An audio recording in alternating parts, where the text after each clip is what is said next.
Ya, selamat pagi, Selamat pagi semuanya. dimanapun bisa menyimak siaran ini. Nama saya Ican Lembah. Kita jumpa lagi dalam Perspektif Indonesia. Mestinya hari ini kita sudah bersiaran di darat ya, di The Match Senayan Jakarta, sebagaimana janji kami pekan lalu. Tapi nampaknya tim dari The Match Senayan merasa perlu lebih mempersiapkan diri untuk pertama kali akan mengadakan event. Saya kira ini sikap yang baik, lebih hati-hati, sehingga mereka datanya mana? Mereka akan mulai bersama kami pada tanggal 7, tanggal 11 Juli mendatang. Kita akan bersiaran kembali di The Match, tentu dengan protokol yang ketat. Hari ini kita masih siaran lewat Zoom online dan juga masih mengudara langsung di YouTube. Kebetulan siaran live YouTube kita lumayan juga yang lihat, sembari mendengarkan di berbagai jaringan radio dari grup Kompas Gramedia, yaitu di Sonora FM dan tentu saja penyelenggara acara ini Smart FM di berbagai kota di Indonesia. Hari ini kita akan membahas topik yang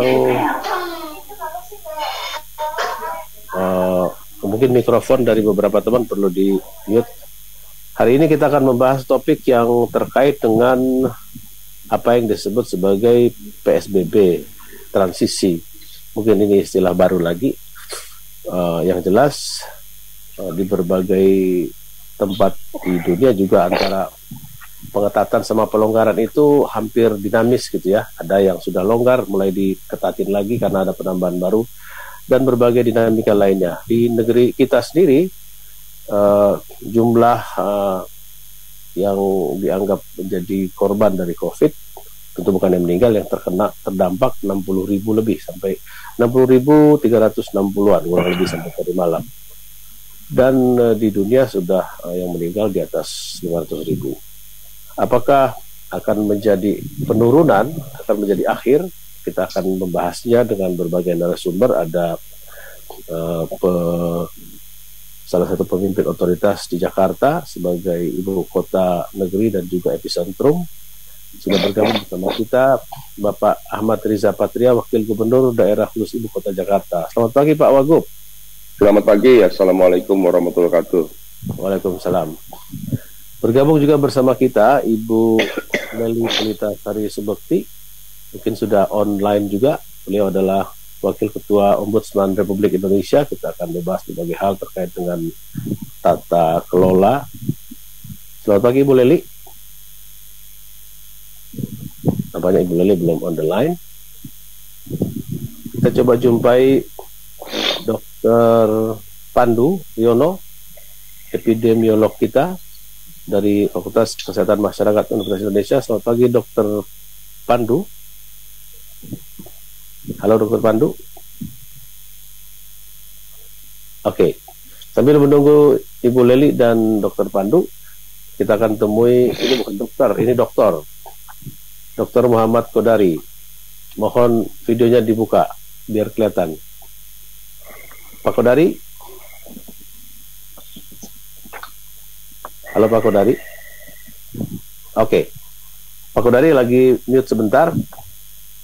Pak Pandu juga sudah gabung. Selamat pagi Dr. Pandu. Selamat pagi. Baik, sehat Pak ya? Pakai wajah nggak usah ya? Pakai wajah dong.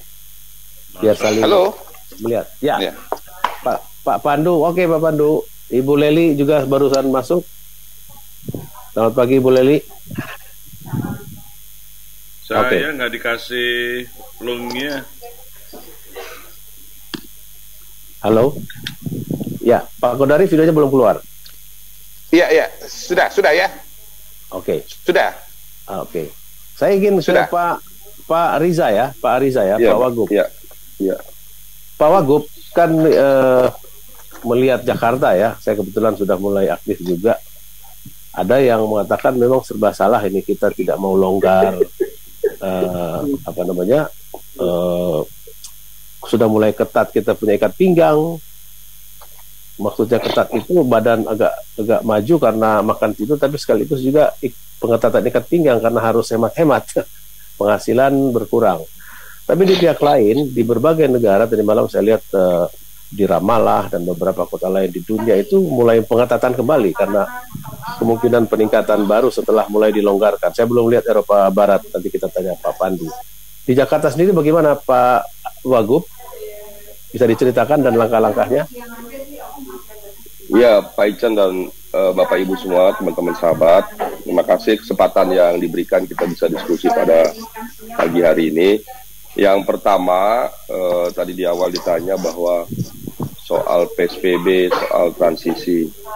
Sejujurnya ketika virus ini mulai merebak di beberapa negara di awal-awal tahun dan di 16 Maret persisnya, Pak Anies, Pak Gubernur sudah mengambil kebijakan satu keputusan. Memang ketika itu pemerintah pusat sedang mencari satu bentuk regulasi, ya.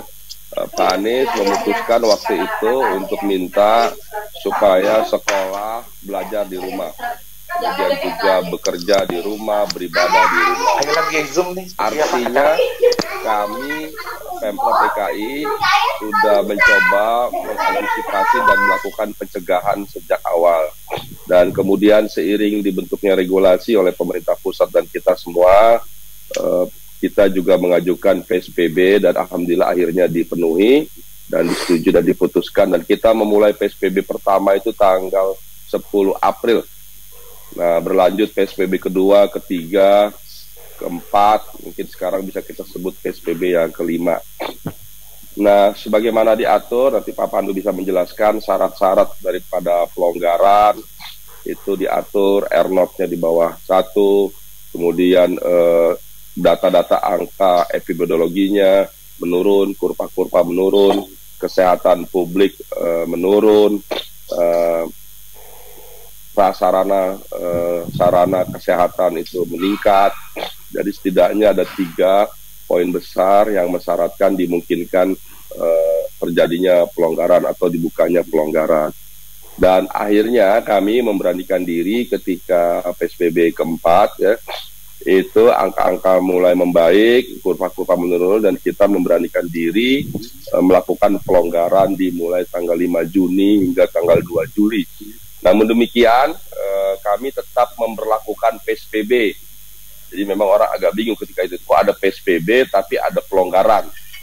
Nah, namun demikian perlu kami jelaskan, kami meyakini bahwa kalau ada pelonggaran, ya, itu berarti potensi orang keluar rumah, interaksi semakin tinggi, ya, mungkin potensi bersentuhan juga ada, bahkan potensi penyebaran virus juga bisa meningkat. Nah, untuk itu, sekalipun kami melaksanakan pelonggaran, PSBB tetap kami berlakukan.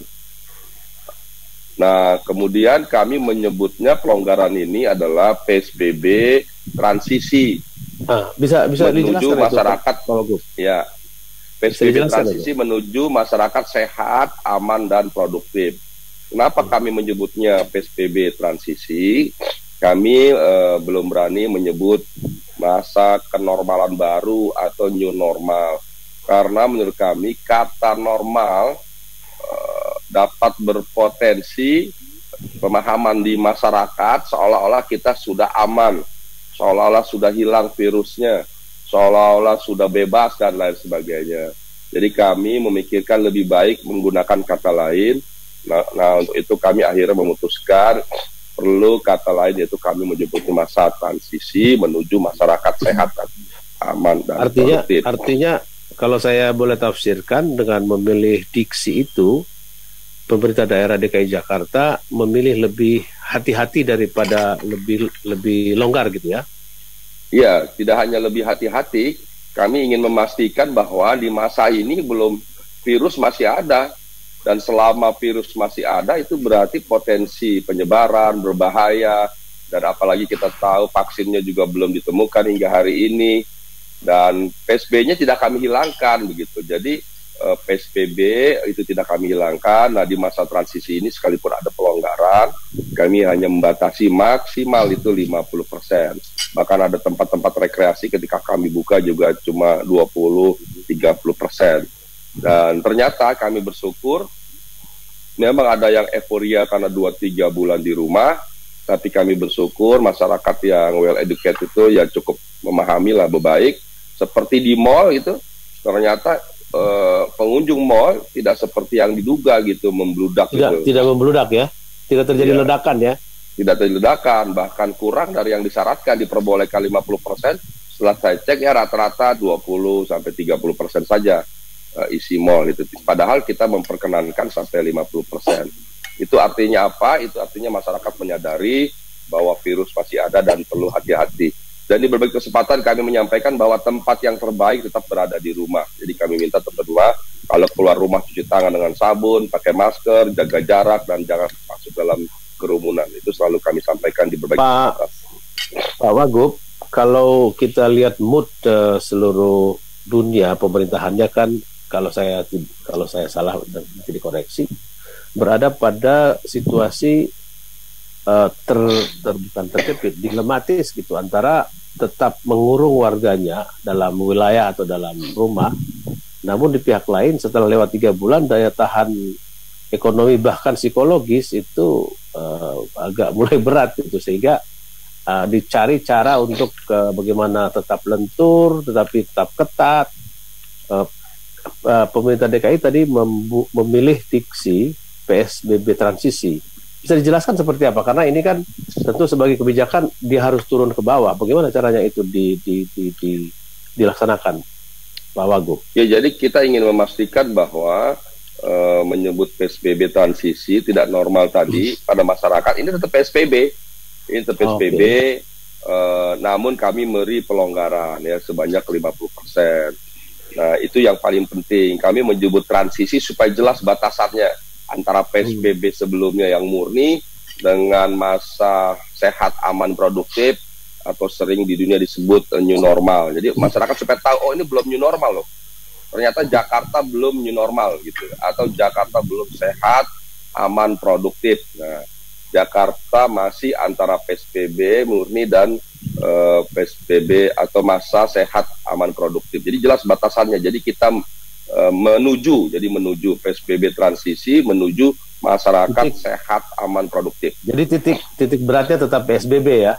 Tetap PSBB titik beratnya. Bahkan kami menyampaikan di banyak kesempatan di masa transisi ini, karena ada pelonggaran, justru ada peningkatan kinerja. Umpamanya aparat kami tambah justru ya, pengawasan kami tingkatkan, sarana prasarana pendukung protokol COVID kami tingkatkan, umpamanya jumlah wastafel yang beredar kami tambah, kemudian traffic flow kami pastikan jelas satu arah umpamanya dan kami tambah, kemudian juga di beberapa tempat bahkan sudah ada QR code. Kalau di mall-mall itu kita minta supaya dihitung berapa jumlahnya, kalau di pasar kita gunakan sekalipun manual. Bahkan di toko-toko itu harus ada batasannya berapa jumlah yang boleh masuk dalam toko. Ya, ada teman saya nggak tahu, tentu tidak berlaku umum, teman saya yang takut QR code itu karena dia bilang, wah, ntar kalau ada satu aja suspek di situ, kita semua dicari oleh astronot katanya. Iya, memang kalau justru tugas dari atau fungsi QR code itu justru bagi mal-mal itu dia harus tahu membatasi jumlah orang yang masuk, keluar. Kemudian juga dengan QR code itu nanti kalau ada yang terkena di situ mudah men-tracing atau mendeteksinya. Jadi sangat baik sebetulnya. Dan kami terima kasih betapa besar usaha-usaha dari unit-unit kegiatan lain. Bahkan di lift juga banyak yang sudah touchless. Kemudian juga di eskalator juga diberi traffic flow-nya, diberi petunjuk atau markanya dan lain sebagainya. Artinya bisa dikatakan conditioning atau transisi menuju normal itu betul-betul sampai saat ini cukup memuaskan ya Pak Wagub ya? Ya, alhamdulillah. Bahkan di kelurahan, di tempat-tempat pelayanan, di pasar-pasar juga sudah mulai dan banyak menggunakan akrilik gitu ya, akrilik atau plastik begitu yang murah meriah untuk memberi batas. Sebetulnya tidak sekedar memberi batas, tapi pesan yang penting. Kenapa kami minta gencar supaya ada apa namanya, bagian-bagian seperti itu, ada pembatas seperti itu, ada traffic flow, ada spanduk, ada sosialisasi untuk menjelaskan pada warga, pada masyarakat bahwa ini masih ada virus begitu loh. Kadang kita ini kalau keenakan udah lupa gitu loh. Dan jadi sebanyak mungkin kita hadirkan petunjuk atau tanda-tanda bahwa ini ada virus, ada pembatasan, dan harus hati-hati. Baik. Oke, itu tadi pembuka kita dalam perspektif Indonesia kali ini, dan tentu masih banyak waktu sampai pukul 11 waktu Indonesia bagian Barat. Kita akan bersama 4 narasumber. Wakil Gubernur Daerah Khusus Ibu Kota Jakarta, Ahmad Riza Patria, ada Ibu Lely Kualitasari Subekti, Wakil Ketua Ombudsman Republik Indonesia, juga ada Dr. Pandu Riono, ahli epidemiologi kita. Juru wabah. Juga, halo? Juru wabah aja, Pak. Juru wabah, ya, bagus. Terjemahannya bagus. Juru wabah dari Fakultas Kesehatan Masyarakat Universitas Indonesia, dan juga ada juru ramal politik dan kebijakan publik, Dr. Muhammad Kodari. Kita istirahat dulu, pastikan Anda masih dalam perspektif Indonesia. Cara untuk berhati-hati, karena kan kita tahu dalam tanda petik ya, tekanan publik itu makin menguat untuk segera, ibaratnya kayak orang lagi dikurung lama ingin mendobrak pintu, sehingga kalau ditahan juga berbahaya. Saya coba tafsirkan ya. Namun di beberapa negara saya lihat setelah dibuka, terutama Belgia, Prancis, kalau macam itu mulai agak diketatin lagi karena terjadi penambahan. Secara global bagaimana situasinya menurut juru wabah kita ini, Pak Dr. Pandu? Iya, ini wabah mendunia ya. Karena penularannya memang dari penularan dari orang ke orang. Jadi yang kenapa bisa mendunia karena globalisasi, dan sehingga tidak ada negara yang terisolasi, terkonektik, terhubung satu sama lain, terutama melalui angkutan udara, laut, dan udara. Nih transportasinya luar biasa, dinamis. Gitu ya. Ini menyebabkan tidak ada negara yang tidak mungkin akan terhindar dari wabah ini.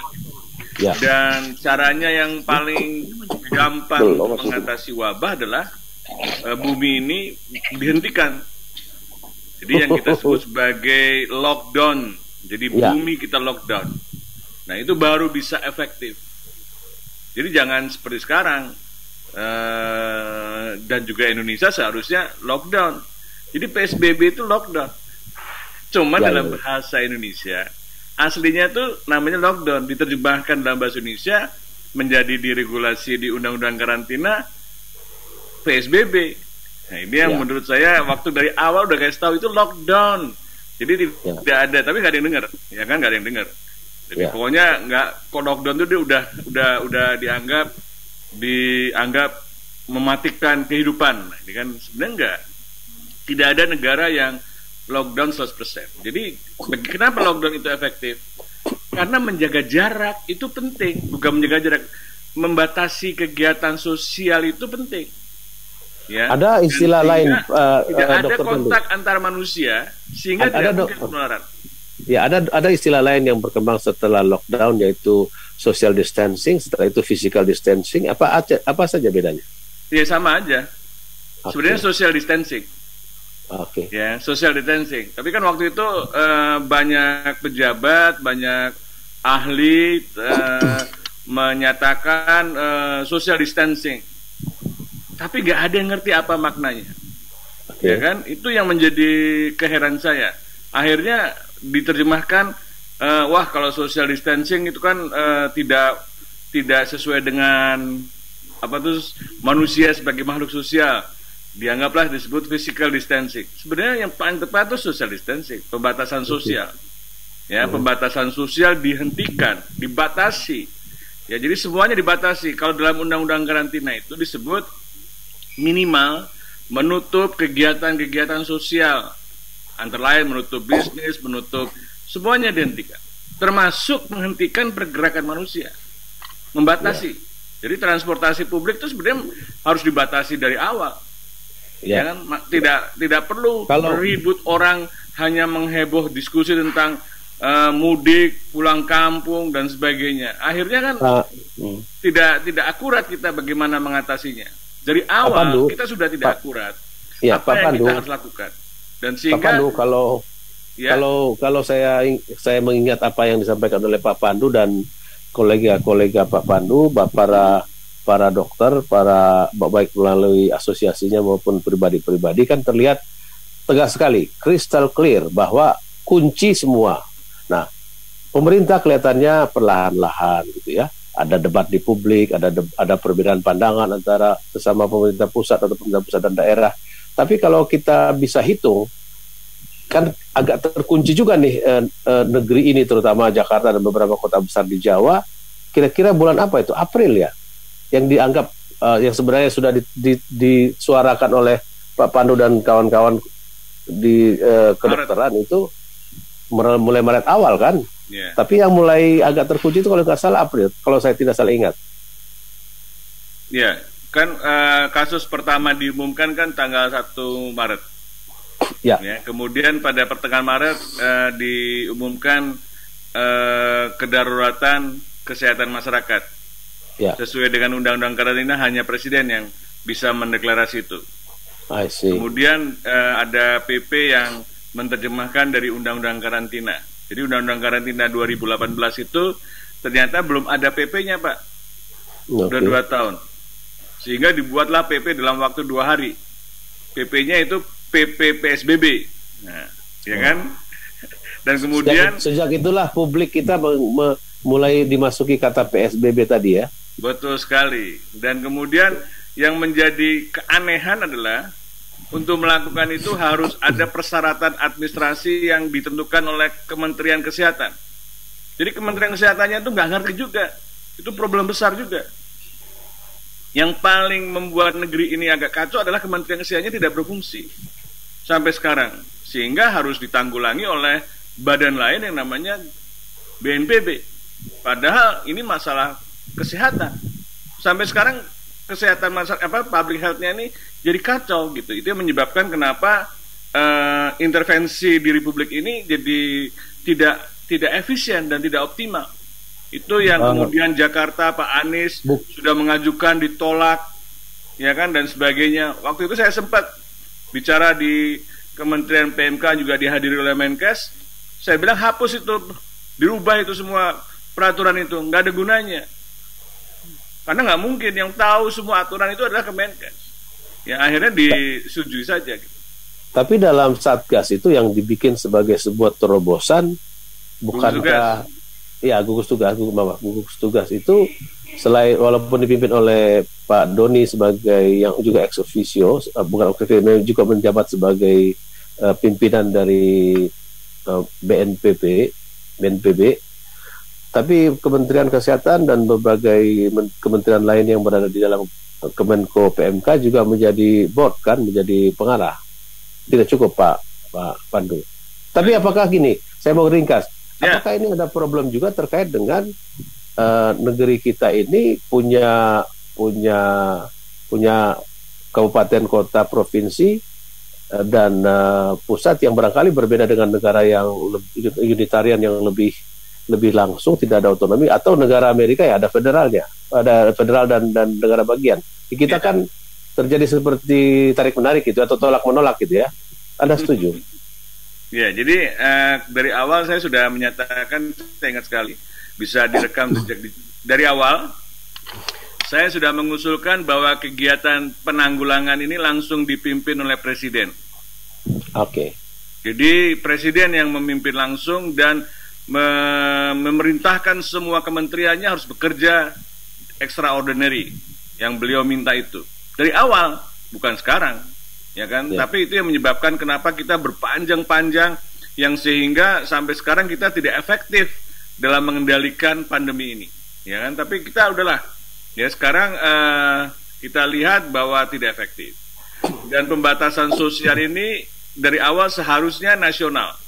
Ya kan, walaupun implementasinya nanti di masing-masing wilayah itu bisa bervariasi, bisa yang hanya pembatasan sosialnya 10%, 20%, 30% dan sebagainya. Mungkin di DKI harus 80% gitu kan. Jadi tidak ada pembatasan sosial 100% itu nggak ada. Di dunia ini juga nggak ada. Tapi yang Anda mau katakan mulai dari payung besarnya harus diputuskan secara nasional, betul. Baru eksekusi di daerah-daerahnya itu yang berbeda, punya gradasi satu dan yang lain gitu ya. Betul. Karena problemnya memang berbeda-beda.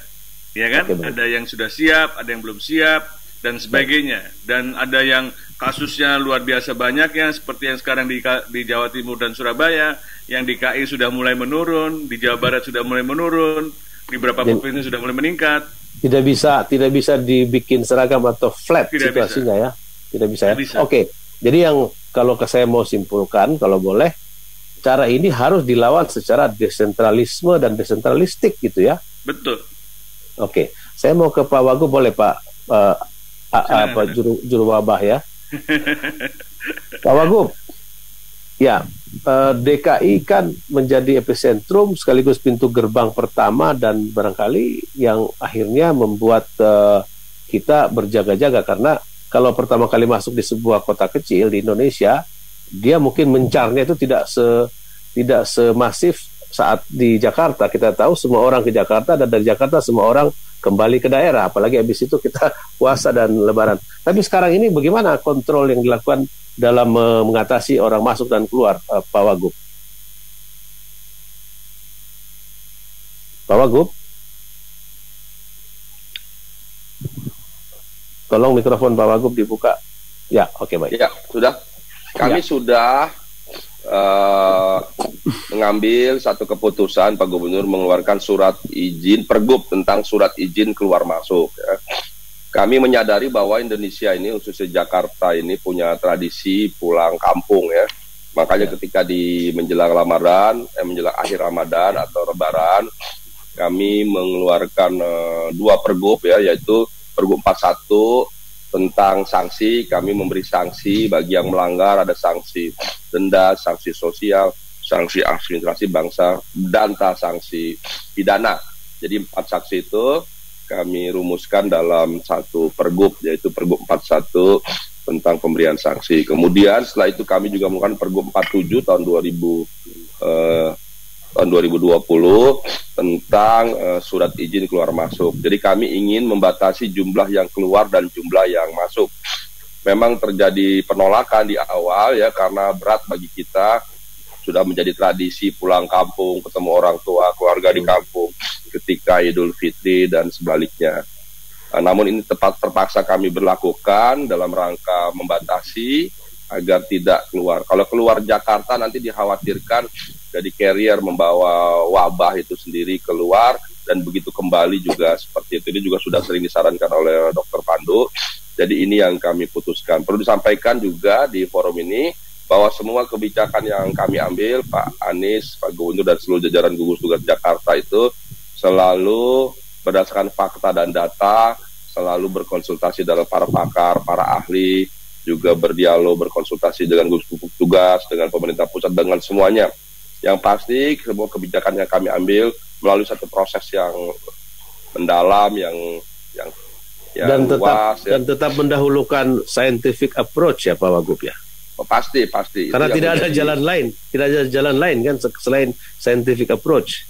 Betul, jadi tidak ada pilihan ya selain secara scientific approach, secara ilmiah ya. Juga semua harus. Jadi ini bukan ramal-meramal ini ya. Pak Kodari aja soal politik yang sangat perspektifnya lebih luas begitu, sudut pandangnya bisa berbeda kan berdasarkan fakta dan data gitu. Ya. Jadi apalagi tidak mungkin main ramal habis makan ikan patin beliau langsung ramal, nggak bisa. Harus turun lapangan. Iya. Jadi kami juga begitu. Jadi berdasarkan fakta dan data, scientific approach semuanya. Dan itulah makanya semua kebijakan kami ambil. Sehingga tidak mudah. Waktu itu juga awal-awal juga banyak yang mendorong supaya segera pelonggaran. Datanya tidak memungkinkan waktu itu kita tidak melakukan pelonggaran, kami tidak melakukan pelonggaran. Dan ada dorongan waktu itu masuk new normal, kami tidak mengambil new normal, justru kami mengambil PSBB masa transisi. Artinya semua kebijakan yang kami ambil berdasarkan fakta dan data, dan semua mengedepankan kesehatan. Kami memahami ya ekonomi penting, kehidupan lain mungkin penting, tapi jauh lebih penting adalah memastikan bahwa kita semua sehat terbebas dari virus, paling tidak kita bisa mengurangi potensi-potensi penyebaran itu sendiri. Kalau tempat-tempat yang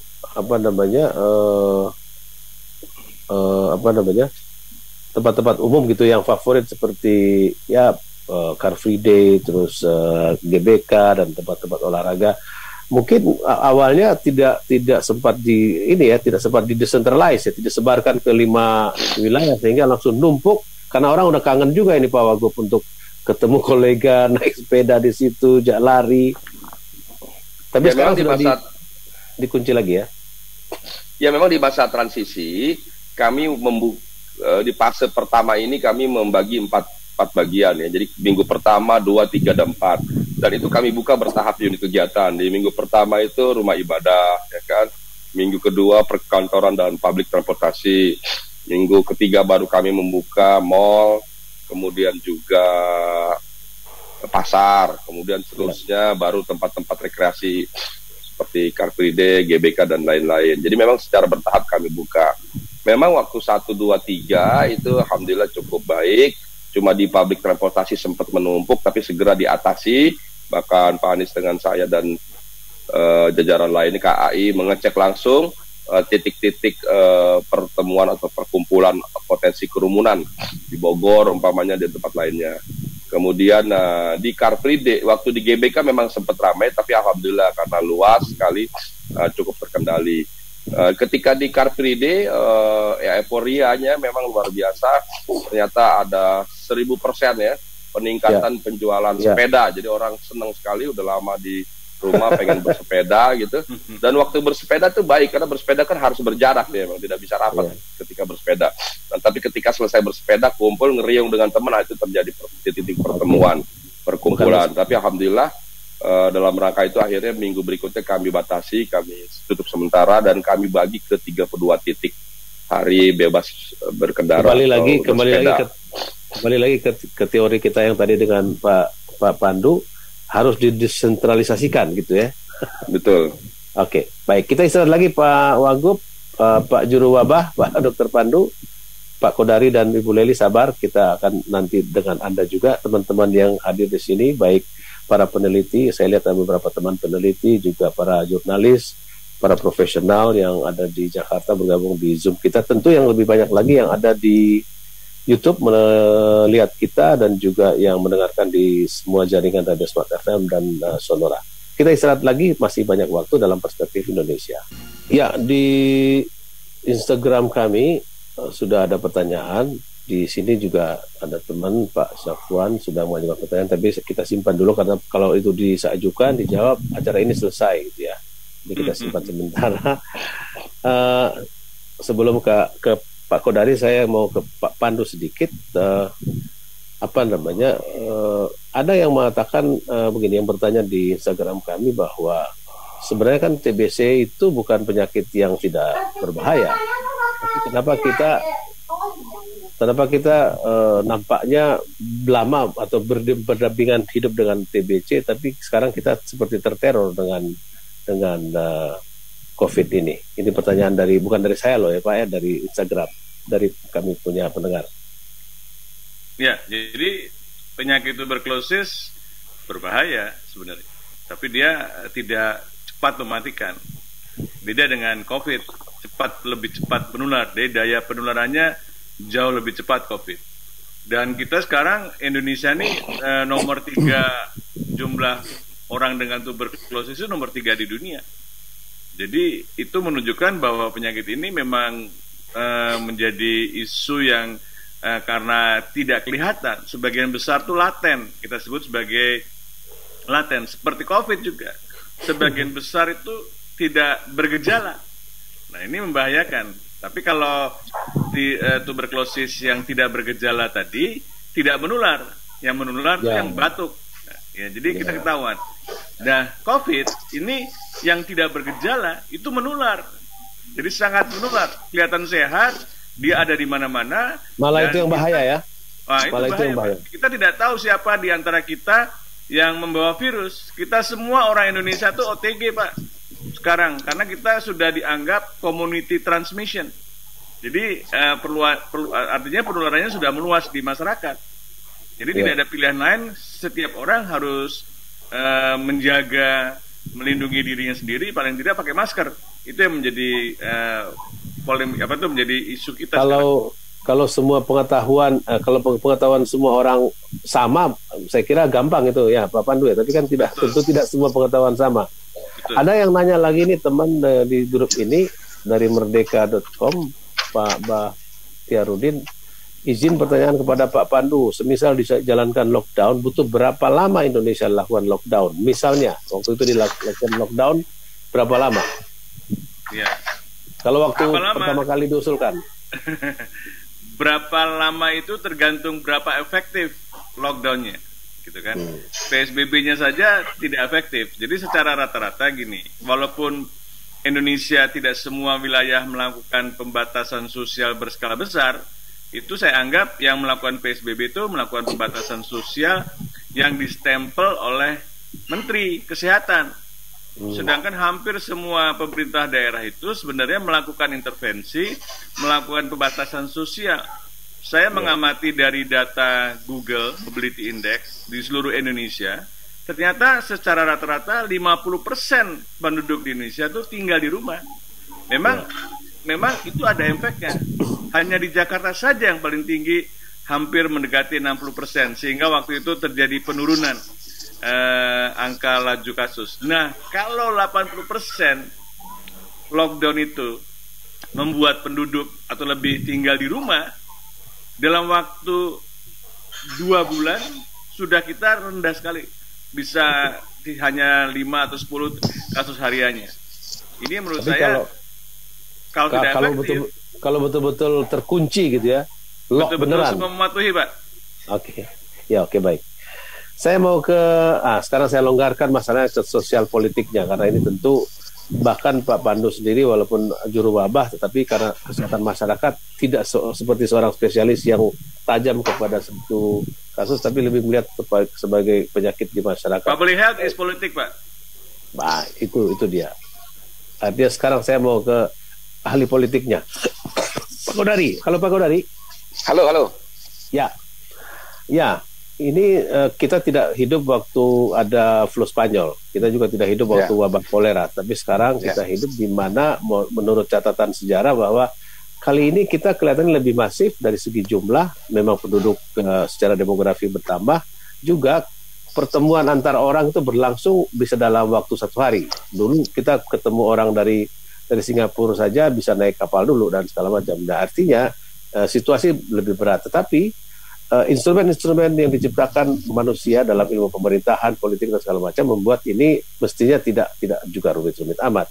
Di Amerika kita lihat yang berhadapan dengan Presiden Trump adalah beberapa gubernur negara bagian besar, bahkan beberapa wali kota. Juga ada pendapat yang keras sekali menentang dan Trump sendiri menyuruh memerintahkan orang-orang untuk tidak pakai masker secara demonstratif.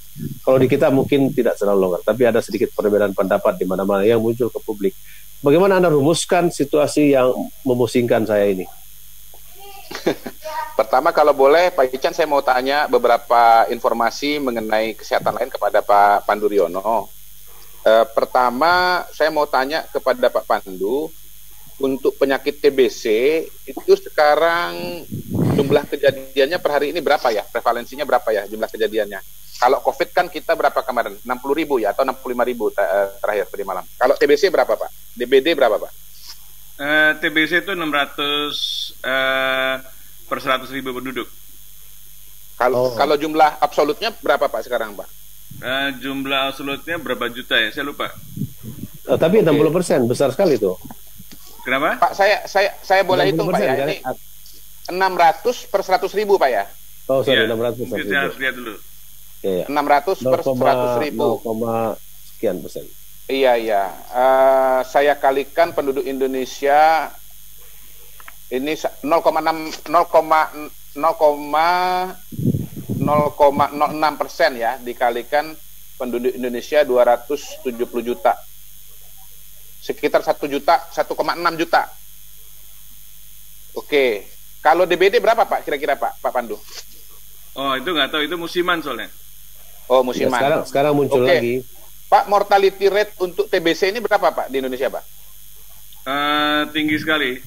Jadi Berapa, Pak? kira-kira setiap hari itu ada 300 orang meninggal. Sehari 300 orang meninggal. 300 kalau dikalikan 3 bulan, 300 kali 3 bulan, 90 hari ya. 90 hari, 27.000 yang meninggal. COVID berapa terakhir kemarin ya, yang meninggal ya? Angka Kemarin COVID kurang 5.000. bisa dipercaya, Pak. Iya, karena tergantung tesnya tadi ya. Iya, tergantung Oke. tesnya. Dan Iya. kalau tidak Pak. ada tesnya, walaupun dirawat dengan COVID atau dimakamkan dengan protokol COVID, Iya, itu iya. tidak tercatat sebagai kematian COVID. Iya. Dan saya minta Pak Tapi, Godani jangan nanya lagi, nanti sudah jadi host loh. Saya nggak kehilangan pekerjaan nanti. tapi saya kan surveyor. Jadi surveyor itu nalurinya sama dengan wartawan, Pak Ican. Nanya-nanya Dia ya. pasti berangkat dari bertanya kemudian dia melakukan analisa. Kalau ada surveyor yang tidak pernah bertanya lalu keluar analisa, itu namanya surveyor abal-abal. Hati-hati dengan yang begitu itu. Atau polster di bawah pohon.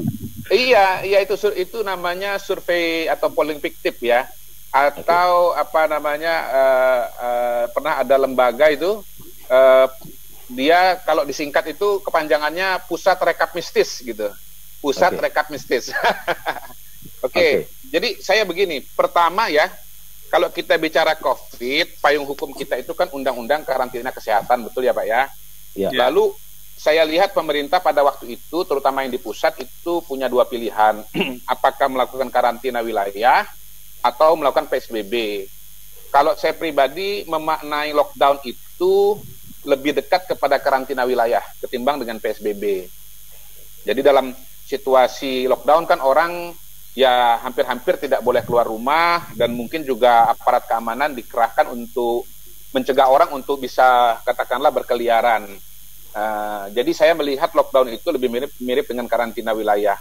Nah, karantina wilayah tidak dilakukan karena berbagai pertimbangan. Salah satu yang terpenting adalah keuangan negara. PSBB saja pun yang notabene longgar, orang masih bergerak. Tadi Pak Wagub mengatakan pergerakan sekitar mungkin 50%, 40%, berkurang secara signifikan, tetapi orang masih bergerak, mungkin masih sebagian cari makan, katakanlah begitu. Keuangan kita kedodoran. Memang kan pidato Pak Jokowi kemarin, anggaran kesehatan dari 75 triliun, kata beliau, baru turun 1,5%. Lalu 2 minggu sebelumnya, bicara mengenai bantuan sosial, baru turun sekitar 15%. Pertanyaannya, masalahnya di mana? Bisa di birokrasi departemen tersebut, bisa juga di Kementerian Keuangan sebagai kasirnya. Tapi kalau saya bertanya lebih jauh, jangan-jangan duitnya nggak ada gitu loh. Jadi PSBB aja kita kesulitan duit, apalagi dengan karantina wilayah. Nah, kita hidup dengan pilihan pilihan PSBB, dan pada hari ini kita sudah menuju kepada sebuah situasi baru yang kalau di DKI Jakarta disebut PSBB transisi begitu. Nah, PSBB transisi ini mau kemana begitu ya?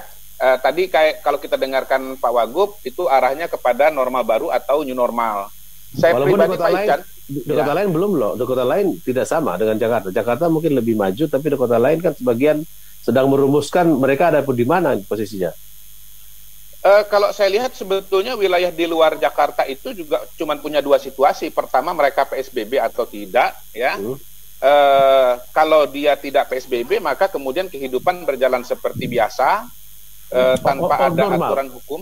Ya, Old normal. old normal, new normal lah sebetulnya, karena mereka juga sudah menyadari problem-problemnya, di mana kemudian mereka melakukan juga distancing, kemudian melakukan juga cuci tangan, tetapi mungkin tidak seketat seperti yang melakukan PSBB, ya, katakanlah begitu. Nah, saya sendiri udah mencoba melakukan perjalanan ke Bandar Lampung misalnya. Di Bandar Lampung itu yang namanya mall itu relatif tidak pernah tutup sebetulnya. Beda dengan Jakarta. Jakarta di era PSBB itu tutup. Kalau di mereka tidak pernah tutup, dan saya lihat kehidupan relatif berjalan seperti biasa begitu ya. Nah, di Bekasi sendiri, kalau tidak salah kota Bekasi itu ada terminologi yang sedikit berbeda. Mereka kalau nggak salah mengatakan transisi atau adaptasi menuju normal Adaptasi, baru kan? atau semacam itu ya, semacam itu ya Pak. Ya. Adaptasi ya Pak Pandu ya. Ya karena itu Jawa Barat Ya. Pak. Oh Jawa Barat, Oke, oke baik, ya. bagian dari Jawa Barat. Menurut saya sih kita harus hati-hati dan sangat cermat dengan terminologi begitu ya. Saya melihat ini ada variasi terminologi dalam menghadapi situasi dan kondisi pada saat ini. Kalau pusat itu sudah menggeser terminologi normal baru itu kepada adaptasi kebiasaan baru ya, dengan dasar yang sama yang dikhawatirkan oleh Pak Wagub, bahwa istilah new normal itu sebetulnya problematik karena bikin orang lalai gitu ya.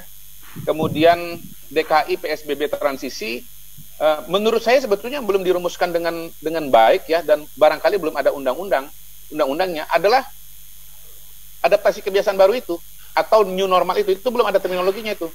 Kelaziman baru. Iya. Nah, saya pribadi dari awal sudah menggunakan terminologi tatanan hidup dengan COVID, disingkat THC. Saya bersikukuh agar nama COVID-nya itu ditaruh Pak Ican, Pak Pandu.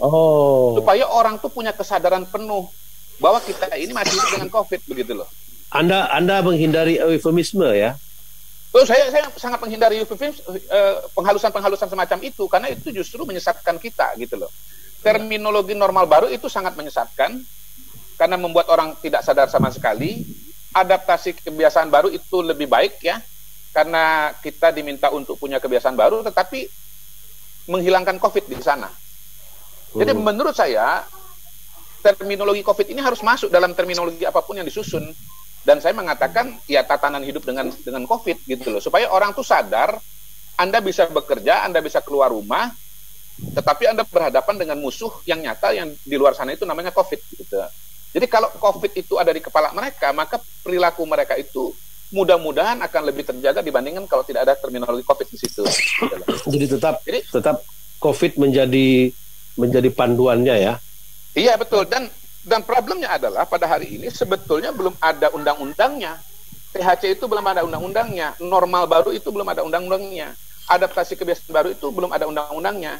Yang ada undang-undangnya sekarang ini adalah undang-undang karantina kesehatan yang dimaksudkan untuk mencegah penyebaran penyakit itu gitu loh.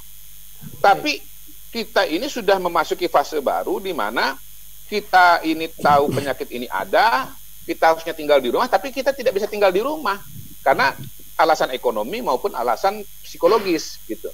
Nah ini sebetulnya payung hukumnya nih belum ada. Yang ada sekarang ini baru uji coba simulasi.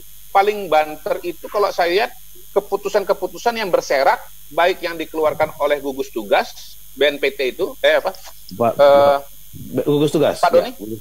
Gugus tugas atau yang dikeluarkan oleh Kementerian Kesehatan.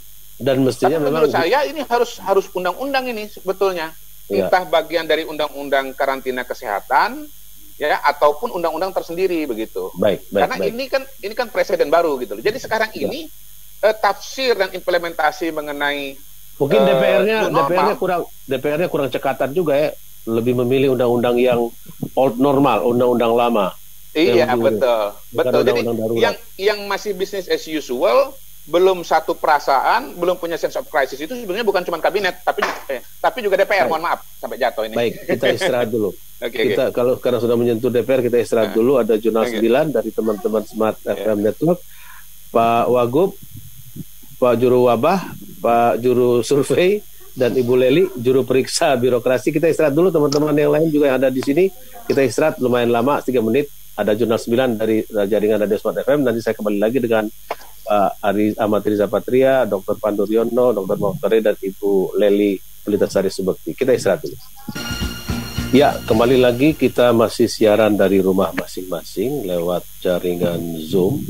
Acara ini adalah Perspektif Indonesia yang merupakan kerjasama antara Populis Center, Smart FM Network, dan juga didukung oleh The Match Senayan. Kita akan bersiaran di The Match Senayan Jakarta mulai pekan depan, mudah-mudahan dengan izin Pak Wagub ya, dan juga restu Pak Pandu. Nah, topik kita adalah jelang usai PSBB transisi, sebuah kalimat yang mungkin ya terlalu hati-hati gitu. Kita memilih kalimat itu karena memang kita tidak punya jawaban yang pasti. Masih bersama saya ada Ibu Leli Pelitasari Subekti, Wakil Ketua Ombudsman Republik Indonesia, Wakil Gubernur DKI Jakarta Ahmad Riza Patria, Dr. Pandu Riono, seorang PhD dalam bidang wabah. Juga ada Dr. Ahmad Kudari, Direktur Eksekutif Indobarometer, yang tadi sudah memetakan persoalan ini dari segi sosial politik. Saya mau ke Ibu Leli kali ini. Ibu Leli. Pagi, Assalamualaikum. Waalaikumsalam. Ibu Leli. Selamat pagi Pak Wagub, Bang Hodari, Pak Pandu. Ya, Waalaikumsalam. Teman. Pagi Bu Leli. Pagi. Oke. Nampaknya satu lembaga yang cukup terlihat di publik memperhatikan, tentu tugas mereka memperhatikan dengan teliti apa yang terjadi, karena walaupun ada situasi darurat, situasi wabah, kan ketertiban dalam pemerintahan itu perlu. Makanya disebut pemerintah, makanya disebut negara, organisasi yang tertib. Apa yang bisa kita dengarkan dari Ombudsman RI terkait dengan, katakanlah, tata kelola pemerintahan dalam menangani soal ini, Ibu Leli? Iya, makasih Bang Ican. Sebetulnya saya mau nunjukin, boleh ya, saya share screen sedikit begitu? Boleh banget. Apa namanya? Ini sebagai, ya saya kira Bang Hodari, Pak Pandu jauh lebih paham, tapi paling tidak soal apakah kita sudah siap masuk ke new normal begitu ya, karena konteks ombudsman mencermati pelayanan publiknya, mengawasi pelayanan publik. Ini sebetulnya awal Juni, saya belum update lagi, dan ini juga sumbernya dari Pak Prof. Hermanto Siregar. Kasus saja sedikit di Korea Selatan, ketika mereka di periode bulan April menunjukkan tren turun, terus mereka lakukan new normal. Tetapi kemudian setelah itu 3 minggu new normal, kasus positifnya naik lagi, dan akhirnya new normalnya ditunda, dicabut kembali. Nah, ini beberapa pelajaran di negara lain yang saya kira bisa menjadi lesson learned bagi kita, bagaimana kemudian pemerintah atau para penyelenggara layanan publik ini bisa mengantisipasi kemungkinan-kemungkinan, karena tadi judul awalnya Bang Ican atau Perspektif Indonesia hari ini kan mengantisipasi gelombang kedua ya. Kita bersiap-siap masuk pelonggaran PSBB, tapi kita juga harus mempersiapkan hal-hal atau the worst skenario dari pandemik ini. Nah, bagi ombudsman setelah kami hanya merimain juga ya, 26 Januari kami sudah kirim surat kepada Presiden, 26 Januari, untuk mengingatkan 20 langkah tentang antisipasi pandemik ini. Jadi ketika Wuhan sedang mulai naik, kami sudah ingatkan. Tapi kemudian ya baru Maret ya, pasca Menteri, khususnya momentumnya pasca Menteri Budi dinyatakan positif, itu baru kami lihat kemudian pergerakan. Dan dari beberapa daerah ini kemudian kita coba lihat daerah-daerah yang kami anggap responsif. Kita mau lihat kurvanya. Ini mungkin salah satu juga lesson learned dari pandemik ini, dari COVID ini, adalah leadership dari kepala daerah. Mari kita lihat Aceh misalnya, kalau kita lihat trennya masih naik. Ini saya ambil dari tabel kemarin sore dari Kementerian Kesehatan. Kemudian kita lihat ini Sumatera. Sumatera kita lihat kurvanya masih naik turun, ada yang kemudian masih naik. Tetapi satu yang kemudian 1 bulan yang lalu kami jadikan contoh itu Sumatera Barat. Sumatera Barat kalau kita lihat kurvanya, kalau bisa dibilang ini sudah kurva new normal, mengarah new normal, mungkin ya. Sumbar gitu ya contohnya. Ini contoh-contoh daerah nih Bang Ican. Kemudian kalau kita lihat lagi Jawa Timur. Nah, ini masih Sumatera nih. Ini Jawa Timur, ini Banten, Babel juga lumayan. Nanti kami akan lihat dari pengaduan yang ada di Ombudsman. Saya coba cermati dari jumlah-jumlah respon dari masyarakat terhadap layanan publik di daerah masing-masing. Babel ini sudah menunjukkan turun. Kemudian Banten juga turun. Jakarta sudah turun Pak Wagub, tetapi kemudian mulai naik lagi. Pelan-pelan. Ini agak, sebetulnya kami melihat begini, respon Pak Gub dan kawan-kawan di Pemprov ketika mulai sampai ke puncak itu sudah sudah sangat membantu daerah-daerah lain untuk tidak terkena. Ketika kawan-kawan sepakat untuk PSBB di yang pertama ya, itu sangat membantu sampai kemudian muncul regulasi yang membolehkan orang pulang kampung. Nah itu yang kemudian mengganggu daerah lain, dan itu kemudian juga membuat kawan-kawan di Jakarta sempat sepertinya ya bukan frustasi lah kalau kita lihat, tapi ya sudahlah gitu ya. Yang penting sekarang jaga daerah masing-masing. Kira-kira sebetulnya seperti itu akhirnya. Karena mau ditahan di Jakarta juga hasrat ingin mudik dan Basamo pulang Basamo itu susah ditahan ya. Salah satunya barangkali begitu, dan yang akhirnya kami lihat kurva ini bergerak seiring regulasi itu dikeluarkan. Jawa Tengah masih naik, Jawa Timur juga masih naik. Bali walaupun sedikit jumlahnya juga masih menunjukkan kenaikan kasusnya. Kemudian ini harian baru ya per hari. Kalau kita lihat ini daerah-daerah yang mulai turun tuh Kalimantan Utara, Kalimantan Tengah, Kalimantan Selatan juga masih naik. Jadi 10 besarnya kalau kita lihat kalau kita lihat hariannya Maluku Utara dan segala macam. Nah, sebetulnya kenaikan ini bisa, kalau kami melihat bisa dua hal. Pertama, memang kepala daerah sangat aktif kemudian melakukan uji COVID ini, sehingga jumlah uji atau jumlah sampelnya makin banyak, dan kemudian korelasinya yang ketahuan jadi makin banyak juga. Bisa jadi begitu, atau bisa jadi yang kedua memang banyak terpapar oleh mereka yang datang. Nah, tapi baiklah, ini background gitu ya Bang. Nah, kemudian kalau kita lihat 2 Juli kemarin diambil dari Tirto, 10 besarnya ini Jawa Timur, DKI, Sulsel, Jateng, Kalsel, Bali, Papua, Jabar, Sumsel, dan NTB. Saya coba tanya ke kawan-kawan di perwakilan Ombudsman ada di 34 provinsi, bagaimana sebetulnya kemudian kebijakan di pemerintah daerah masing-masing. Jadi salah satunya barangkali ini Bang Ican yang saya mungkin kita semua melihat bahwa salah satu pembelajaran dari COVID ini bagaimana leadership di wilayah masing-masing, respon, kecermatan, kemudian kecepatan bertindak dari terutama kepala daerah, bukan hanya dalam konteks kewenangan di wilayah masing-masing, tapi juga mencermati bagaimana pengaruhnya dari daerah-daerah yang lain, terutama mereka yang kemudian banyak tergantung dalam hal katakanlah rantai pasok, baik rantai pasok misalnya alat transportasi, kesehatan, kemudian pangan gitu. Ini ada beberapa aspek nanti akan dilihat oleh Ombudsman.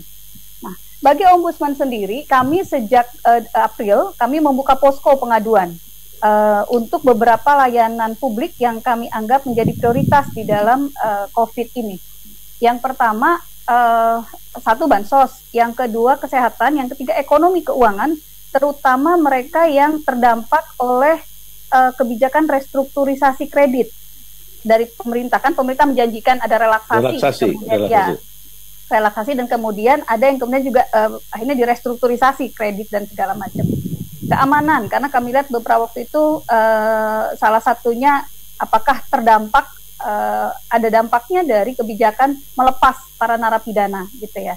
Tapi ternyata dari 2 bulan ini kami cermati pengaduan yang masuk paling banyak tentang bansos. Kalau kita lihat kurva pengaduan harian kami, puncaknya bulan tanggal 12 Juni kemarin itu 2 daerah, yaitu di Kalimantan Selatan dan di Bangka Belitung. Ini paling banyak, dan ini dari kawan-kawan yang disabilitas yang tidak mendapatkan layanan. Nah, selebihnya ke sini makin turun, jadi artinya kami pun di Ombudsman melakukan evaluasi apakah ini tanda-tanda bahwa kami juga harus sudah menutup jalur posko, karena ini jalur posko ini jalur yang shortcut atau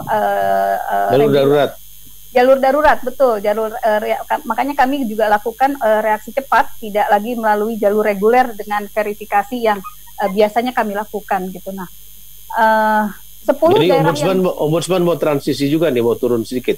Iya, kita sudah menetapkan kami akan menutup pengaduan lewat posko per tanggal 7 besok, tetapi penyelesaiannya tetap kami lakukan sampai akhir Juli. Jadi transisi di Ombudsman dalam konteks penerimaan layanan aduan dengan jalur daring itu kita batasi sampai akhir Juli nanti, akhir Juli ini, dan setelah itu kami akan masuk ke jalur reguler. Nah, ada 10 daerah yang paling banyak diadukan, itu Banten, Sumatera Barat, Bangka Belitung, Jawa Tengah, Jawa Timur. Kalau kita lihat ini juga tadi Sumatera Barat itu menurun, bubble menurun, jadi kami melihat ada korelasi begitu ya. Walaupun ya ini mungkin terlalu mentah lah, kawan-kawan analis pasti melihatnya enggak, agak-agak nyambungnya agak jauh, tapi paling tidak kami melihat oke, masyarakat yang kritis, masyarakat yang kemudian berani melaporkan dan kemudian pemerintahnya pun responsif untuk melakukan perbaikan-perbaikan, itu kemudian menunjukkan progres.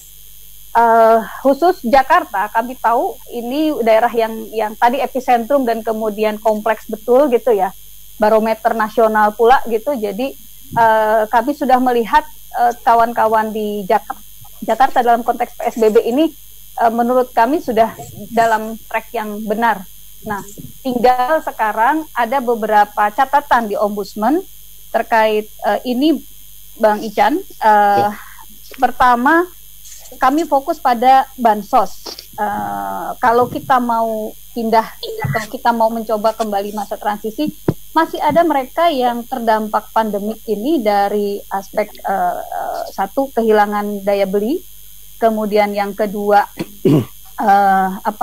mereka yang terganggu mata pencahariannya ya, maka kita sebetulnya masih tetap membutuhkan bansos ini. Nah, catatan kami dalam aturan-aturan pemerintah pada saat COVID ini, pandemi COVID ini, untuk bansos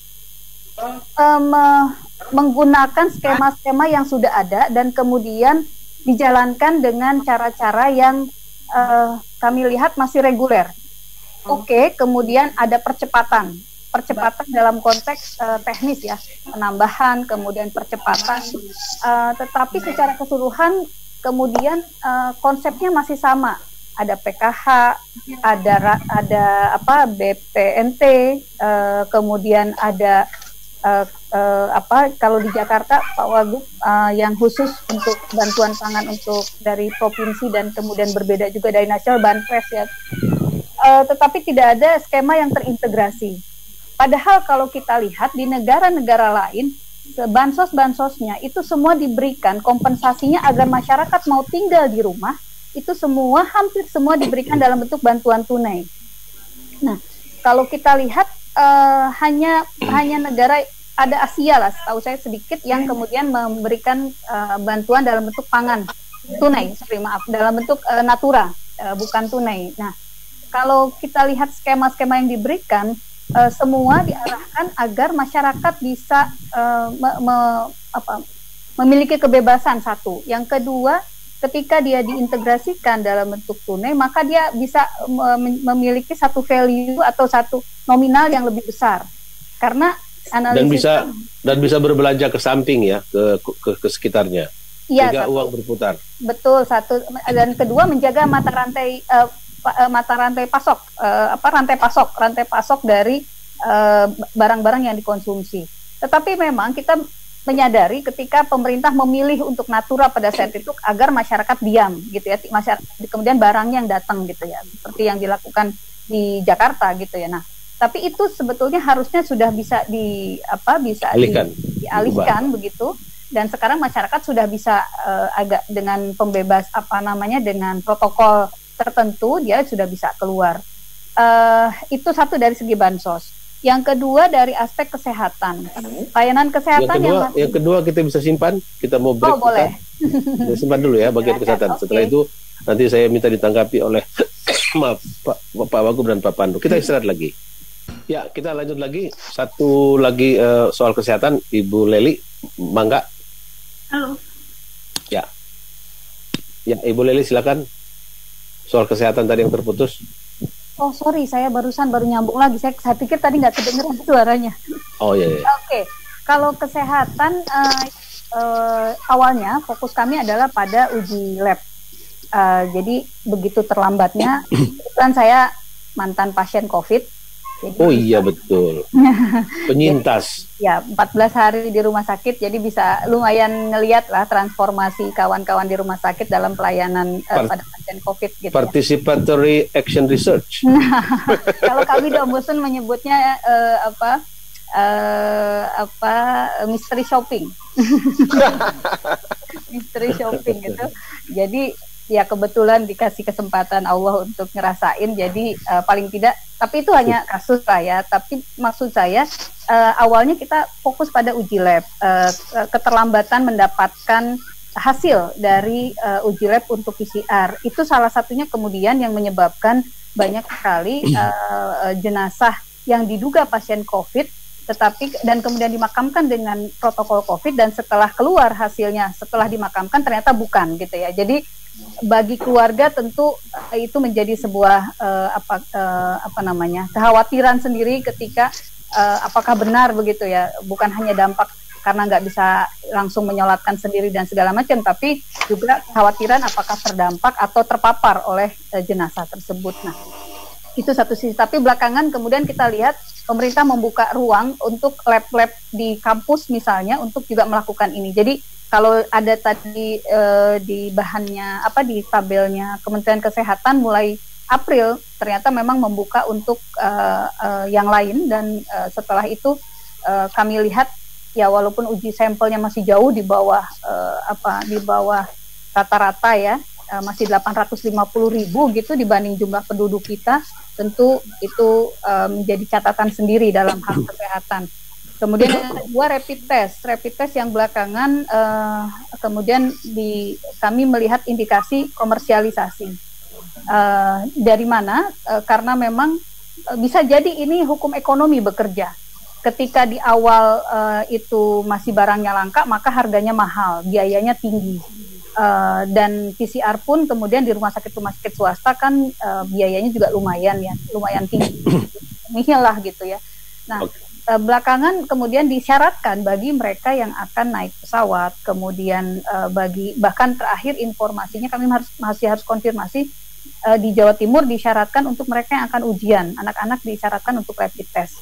Sekarang pun bagi rumah sakit tertentu di Jakarta, Pak Wagub, saya 2 minggu yang lalu menjadi penunggu pasien, dan itu salah satunya persyaratannya harus rapid test, lolos rapid test dan lolos tes ronsen paru gitu ya. Jadi protokol ini saya kira memang menjadi berbeda antar satu unit layanan dengan unit yang lain, tetapi tentu kita perlu ada satu standarisasi, Pak Bang Ican, itu concern kami. Standarisasi layanan dari biaya, dari regulasinya, artinya dari protokolnya, SOP-nya begitu. Kemudian apakah memang kalau ke rumah sakit setiap datang untuk ke dokter mesti begitu? Jadi tidak dianjurkan mengikuti mekanisme pasar ya? Ya, tentu kalau ini kan udah sekaitannya dengan kepentingan umum, kepentingan publik, maka tentu itu tentu pemerintah atau negara harus intervensi di sana. Dalam apalagi kondisinya ini extraordinary. Yang ketiga adalah pangan. Concern kami pada pangan itu bagaimana memastikan setiap daerah untuk mengamankan rantai pasoknya, karena yang kita lihat contoh Jawa Timur itu adalah pemasok pangan terbesar ke seluruh Indonesia. Tapi ketika di sana menjadi zona merah, maka tentu menjadi satu perhatian bagi daerah-daerah yang biasa mendapatkan katakanlah beras atau bahan pangan dari Jawa Timur. Nah itu. Kemudian yang keempat soal transportasi. Tadi kaitan transportasi salah satunya ketika dipersyaratkan dan kemudian waktu itu misalnya ada contoh kasus yang kami terima pengaduannya dari Papua Barat, di mana ada bupati yang menghentikan layanan penerbangan gitu ya, menghentikan layanan bandara. Itu tentu di luar kewenangan. Nah, ini satu kasus kecil itu. Jadi itu catatan-catatan sementara Bang Ican dari kami terkait ini. Jadi pertanyaannya apakah siap atau tidak untuk kita ngebuka semua, beberapa catatan itu bisa jadi patokan ya, jadi patokan awal ya. Saya kira dicatat dengan baik oleh Pak Wagub dan kawan-kawan di Pemda. Pak Kodari tadi mau tanggapi sedikit sebelum saya ke Pak Wagub dan Pak Pandu. Nah ini bener nih, host kedua nih. Nggak kedengeran Bang Hodari. Halo? Ya. Oh sorry ya, oke. Sekarang udah kedengeran ya? Oke. Pertama soal standarisasi layanan. Saya kira ini kaitannya dengan apa yang saya sampaikan di depan, bahwa sesungguhnya ketika kita bicara tatanan hidup dengan COVID, garis miring new normal, garis miring adaptasi kebiasaan baru, sesungguhnya kita belum punya payung hukumnya. Sehingga pada tataran implementasi tentu tidak mengherankan ada variasi yang... Mungkin juga payung ide bersama, ide kolektif belum punya juga. Itulah memang transisi menuju normal ini betul-betul kacau ya. Yang ideal saya pernah sampaikan harusnya dirumuskan dulu oleh tim ahli, lalu kemudian disimulasikan ya kan, lalu diuji coba di berbagai macam sektor, baru kemudian diimplementasikan. Ingat bahwa konsep normal baru yang keluar itu adalah tanggal gitu. Tanggal itu belakang sekali. Bagaimana ini? Ini kepala jadi kaki, kaki jadi kepala nih, gitu. Jadi menurut saya cerita dari Bu Leli tadi mengindikasikan bahwa memang kita belum punya persepsi yang sama. Tidak heran tidak punya persepsi yang sama karena undang-undangnya aja belum ada, patokannya belum ada. Kalaupun ada sekarang berserakan antara gugus tugas dengan Kementerian Kesehatan, ya. Itu yang pertama. Yang kedua, sebetulnya ketika bicara data tren kasus COVID di Indonesia maupun berdasarkan provinsi, saya kalau bisa memohon Bu Leli atau Pak Wagub juga, barangkali selain data jumlah kasus yang dalam statistik itu sering disebut sebagai N, ya Pak Pandu ya, disebut N, saya minta juga dikasih persentase berdasarkan tes gitu loh. Jadi kalau kita lihat, udah ada sekarang. Nah, baru jadi kan misalnya pada hari ini tes dilakukan 1000, pasiennya berapa, itu persentasenya berapa. Besok tesnya itu misalnya katakanlah 1100. Nah, itu yang positif berapa gitu. Nah, misalnya pekan depan tesnya udah bisa 2000 gitu. Kasusnya berapa? Menurut saya naik dan turun ya, kemudian kurva kasus. Saya mengerti maksudnya Pak Kodari ini. Loh iya, saya sebagai orang statistik kan kadang-kadang begini yang tadi saya bilang Bang, salah satu dari dua faktor di daerah itu karena ada yang nggak pengen kelihatan ada kasus sehingga dia nggak usah tes banyak-banyak gitu kan? Pasti Pak Pandu tertawa-tawa nih. Jadi angka turun karena tes menurun. Iya Pak Ican, jadi begitulah itu yang saya lihat selama ini kita selalu disajikan oleh angka N, disajikan jumlah kasus dan saya khawatir kita banyak halusinasi di sana baik ke arah yang positif maupun ke arah yang negatif. Itulah gunanya persentase. Jadi itu yang saya minta mulai dimunculkan dari sekarang. Yang ketiga, mumpung agenda kita tinggal sedikit lagi, saya mengatakan PR kita sekarang ini ada dua macam. Pertama PR jangka pendek, yang kedua PR jangka menengah dan panjang. Itu bisa disimpan di menit terakhir. Nanti kan saya kasih kesempatan. Oh iya. Tapi gini, menurut saya ini perlu dibicarakan, Pak. Alurnya harus ikut saya. Oh siap. Ampun juru runding. Oke, saya mau ke Pak Wagub dulu. Ada yang mau ditanggapi Pak Wagub dari Ibu Leli maupun Pak Kodari dan Pak Pandu. Bang. Dua hal tadi ikut diskusi. Halo. Yang pertama tadi soal kurva di Jakarta yang sempat turun kemudian naik lagi. Jadi begini ya. Tujuan kita semua kan ingin memastikan bahwa penyebaran COVID ini segera berakhir. Supaya wabah ini berhenti. Nah, kalau orang menyelesaikan masalah itu kuncinya apa sih? Kuncinya adalah sebanyak mungkin, sebaik mungkin melakukan identifikasi, gitu loh. Sederhananya begitu. Nah, identifikasi itu bagaimana caranya? Salah satu caranya melakukan identifikasi adalah memperbanyak testing. Nah, dengan adanya testing kita lebih tahu. Jadi jangan sangka kalau kurvanya menurun, terus bisa dipastikan wabahnya nggak ada. Salah itu. Justru yang dilakukan di Jakarta sebaliknya, kita tidak takut dengan kurva-kurva. Kita lebih takut dengan adanya penyebaran. Jadi sekalipun ada kurvanya meningkat, kita lihat bahwa kita cepat melakukan testing, cepat melakukan tracing, sehingga treatmentnya juga cepat. Jika isolasinya cepat, penanganan cepat, akhirnya kesembuhannya cepat. Jadi saya setuju, pendekatan ada presentasi. Jadi di pasar saja yang menjadi klaster itu tidak lebih dari 2% gitu loh. Dan terus kami kejar, kami tambah aparat, protokol COVID kami perketat, kami bagi dengan ganjil genap, semua pedagang harus pakai face shield, pakai masker. Kemudian kita minta pedagang kalau ada pengunjung tidak menggunakan masker, sekalipun dihimbau, kemudian kami minta tidak dilayani pedagang pembeli yang tidak menggunakan masker dan sebagainya. Kemudian sekarang juga kita kejar lagi di public transportasi. Jadi pasti sekali bahwa di Jakarta ini kami akan terus melakukan gencar melakukan testing, dan kita sudah memenuhi standar WHO. WHO itu 10.000 per 1 juta penduduk. Kita ini 11 juta paling banyak di Jakarta, kita sudah lebih dari 245.000 testing PCR swab yang kami lakukan.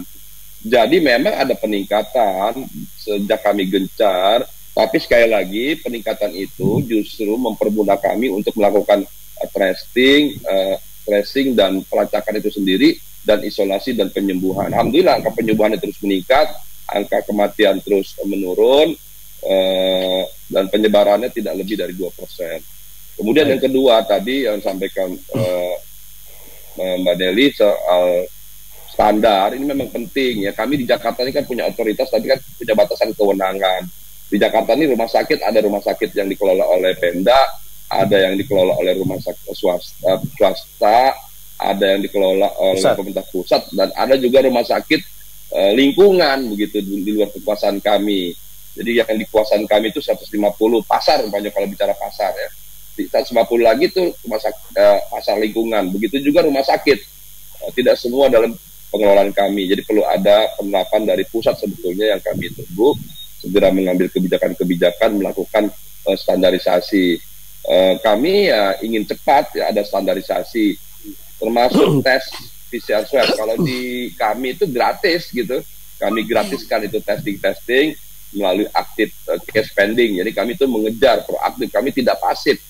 Jadi kalau sebelum-sebelumnya dulu kami menunggu orang datang ke rumah sakit atau yang merasa ada gejala datang ke rumah sakit, kami testing. Yang kami lakukan dalam 3 minggu terakhir ini justru kami mengejar gitu loh, apa yang kami sebut dengan aktif case pending. Jadi kami mengejar, mencari, men-tracing. Jadi Pemda DKI bukan yang menghindari angka naik dengan mengurangi tes ya, justru digencarkan tes gitu ya. Lebih baik. Sejak awal kami ingin menyampaikan bahwa rapid test. Ya. Iya, sejak awal memang kami ingin menyampaikan bahwa di beberapa daerah itu sangat menghindari testing gitu, karena takut ketahuan begitu. Bahkan di beberapa daerah itu para pedagang pasar tidak mau dites gitu. Kalau dites dia takut dikucilkan, takut nggak bisa dagang, takut menjadi masalah bagi teman pedagang lainnya karena nanti pasar ditutup. Kalau di kami kejar, kami pastikan bahwa semua pedagang harus ditesting. Kalau tidak mau, kami kejar dengan berbagai cara persuasif, akhirnya pedagang mau ditesting.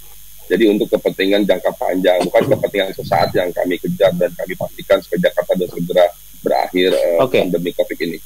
Baik. Saya sebenarnya ingin segera memberikan ke Pak Pandu, tapi saya sayang sekali kalau saya kasih terus saya potong dengan kami punya siklus komersial break. Jadi lebih baik kita istirahat dulu. Nanti setelah itu begitu masuk saya dengan Pak Pandu, berikutnya dengan Ibu Leli, Pak Kodari dan Pak Wagub untuk semacam closing statement. Kita istirahat lagi. Ke smart listeners di manapun Anda mendengarkan siaran ini, baik di radio Smart FM maupun sahabat Sonora di berbagai kota di Indonesia, juga yang melihat kami di YouTube dan juga Facebook, serta audio streaming kami di radiosmartfm.com. Seperti janji saya akan minta Pak Pandu, juru wabah kita, untuk memberikan tanggapan terhadap Ibu Leli, tadi ada juga dari Pak Kodari tentang persentase, dan juga dari Pak Wagub beberapa hal yang tadi disampaikan, termasuk bagaimana agar pusat segera memberikan kepada kepala-kepala daerah satu otot gitu agar bisa segera mengelola daerah masing-masing. Silakan Pak Pandu. Ya, jadi dalam pandemi ini kita harus memperkuat kapasitas testing. Dari awal itu kita dorong terus untuk meningkatkan layanan testing. Jadi semua layanan yang bisa melakukan pemeriksaan testing PCR itu harus kita membuat jejaring supaya kita bisa cepat menemukan orang-orang yang terinfeksi dan melakukan pelacakan dan melakukan isolasi. Jadi kalau kita melihat peta dan kasus yang dari beberapa wilayah, itu hati-hati testingnya berapa banyak. Ya, ada beberapa pemda itu melakukan membatasi testing, terutama testing PCR. Nah, ini yang menjadi kacau lagi adalah adanya testing cepat antibody, rapid test. Bahwa ini sangat tidak akurat. Bahwa yang beredar itu di Indonesia itu lebih dari 100. Tidak ada satupun yang dievaluasi bagaimana tingkat akurasinya. Yang dites itu antibody. Antibody itu artinya respon tubuh terhadap adanya virus. itu baru terbentuk seminggu atau 10 hari setelah terinfeksi. Jadi kalau tidak reaktif, bukan berarti tidak terinfeksi. Kalau reaktif, bukan berarti juga bisa infeksius. Kenapa? Karena mungkin saja dia pernah terinfeksi, kemudian ada antibody. Seperti Bu Leli, kalau di tes rapid test, mungkin positif, reaktif, karena dia pernah terinfeksi. Nah ini yang menurut saya, kita stoplah semua rapid test, karena itu tidak perlu. Dan itu hanya untuk melakukan survei serologi untuk mengetahui besar penduduk, berapa persen yang sudah terinfeksi, bukan untuk bagian dari penanggulangan ini. Dan sehingga terjadilah komersialisasi, memanfaatkan kekhawatiran orang, menggunakan sebagai prasyarat untuk bepergian. Itu useless semua. Sehingga kita sebenarnya mendorong adanya komersialisasi di dalam pandemik ini. Saya nggak tahu siapa yang memetik keuntungan dari masalah ini. Dan harus ada tindakan tegas untuk menghentikan semua ini. Kalau enggak, publik rugi. Publik rugi atau banyak uang negara yang harusnya bisa meningkatkan kapasitas testing PCR untuk membeli rapid. Ini menurut saya harus segera, tidak bisa besok atau lusa. Kalau perlu besok Senin kita harus mendorong supaya rapid test di seluruh Indonesia itu dihentikan. Bagian dari semua ke PCR ya. Ya, semuanya PCR. Dari DKI itu bagus, dan satu provinsi yang sudah mencapai kriteria bahwa 1000 dalam 101 juta penduduk itu DKI, itu yang harus ditingkatkan. Hati-hati ya, Surabaya itu menjadi itu banyak